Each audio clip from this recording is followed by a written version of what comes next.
A very good day to you. I'm Hank Gross, MidHudsonNews.com. It's Thursday, May 18. The news today brought to you by the Galleria at Crystal Run. At a time when asylum-seeking migrants from New York City have been transported to hotels in Orange and Rockland counties, word is others will be bused to other counties in the region today. Sources say 2 hotels in Sullivan County and others in Dutchess will receive new guests from New York City as Mayor Eric Adams continues to relocate migrants to other communities as he maintains his city cannot handle the volume that's being sent there from Texas. There are over a dozen hotels clustered on both sides of Route 9 in Fishkill. However, it's not immediately known where the people will be sent. Congressman Marcus Molinaro, a former Dutchess County executive, said he firmly opposes the decision to send migrants to Sullivan County. He said that county is not a sanctuary city.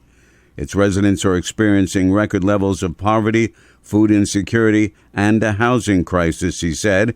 The community does not have the capacity to handle a migrant crisis, said Molinaro. Orange County Executive Stephen Newhouse yesterday signed Executive Order Number 2, extending the state of emergency in the county. The extended status comes as a result of the city of New York busing dozens of asylum seekers to hotels in the town of Newburgh. They'd been sent to the city from the southern border of Mexico and Texas when they entered the U.S. seeking asylum. The Newhouse order says that all hotels, motels, and/or any facilities allowing short-term rentals do not contract and/or accept said migrants and/or asylum seekers for long-term housing within the county. County Attorney Rick Golden says, according to state law, the declaration of emergency lasts for 39 days from the initial declaration. The county went to state Supreme Court earlier this week and won a temporary restraining order preventing additional migrants from being placed in the county. The 6-month moratorium on the construction of new warehouse distribution centers in the town of Wallkill expires today. However, the town board recently voted to extend that freeze for another 6 months.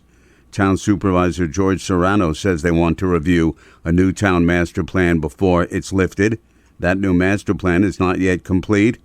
The town board also imposed a 12-month moratorium on any development at the Shangam Kill for environmental reasons. We want to do some studies on some endangered species along the kill, and those RFPs will be going out soon. In the long run, Serrano does not believe a full 12-month moratorium on new warehouses will hurt the town or the developers. More news right after this. Find over 100 retailers allowing you to spend hours shopping safely at the Galleria at Crystal Run. Enjoy the big brands and the diverse selection of family-owned stores all in one location. The Galleria at Crystal Run offers dining options for everyone with Fuji 110 Grill, Allen's Mediterranean Grill, and Peru Cuisine. Discover the Mid-Hudson Valley's premier shopping, dining, and entertainment destination, the Galleria at Crystal Run. For more information, follow us on Instagram, Facebook, or visit GalleriaCrystalRun.com. A new battery storage system to serve as a backup for Orange and Rockland utilities has been completed in the Warwick area. The new system is the first non-wired alternative project of its kind in Orange County. The system, designed, constructed, and operated by Convergent, will deliver more cost-effective, reliant, and sustainable electricity to 7,500 O&R customers in the town and village of Warwick and parts of the villages of Florida and Greenwood Lake and the hamlet of Pine Island. In the wake of the resignation of former Ulster County Finance Commissioner Bert Gulnick on charges that he embezzled from a local nonprofit where he served as treasurer, County Executive Jen Metzger has named a new county commissioner. Roseanne Daw comes to the county with over 25 years of accounting and managerial experience. County Legislature Chairwoman Tracy Bartels says there are plans to separate financial functions.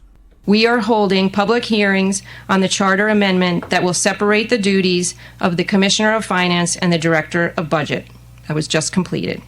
This will ensure and require a clear separation of duties, long-held best practice. Most recently, Daw has been serving as the controller of Ellenville Regional Hospital for the past 7 years. The county legislature must confirm Daw's nomination, which is seen as just a formality. It is illegal to sell cannabis products in the city of Middletown, and the Common Council has amended the city code to reflect that. Alderman Jerry Kleiner says modifying the code makes it more enforceable.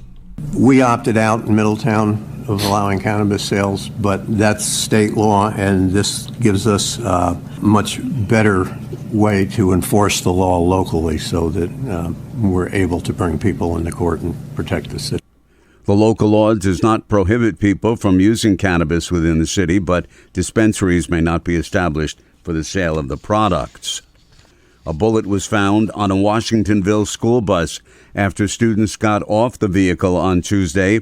Village Police Chief Brian Zaccaro says the school district administration and police department worked in identifying the student who was responsible for bringing the bullet on the bus.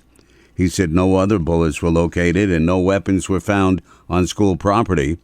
A criminal investigation was conducted by Washingtonville police with assistance from the state police, and any potential criminal liability was conferred with the Orange County Attorney's Office, the chief said.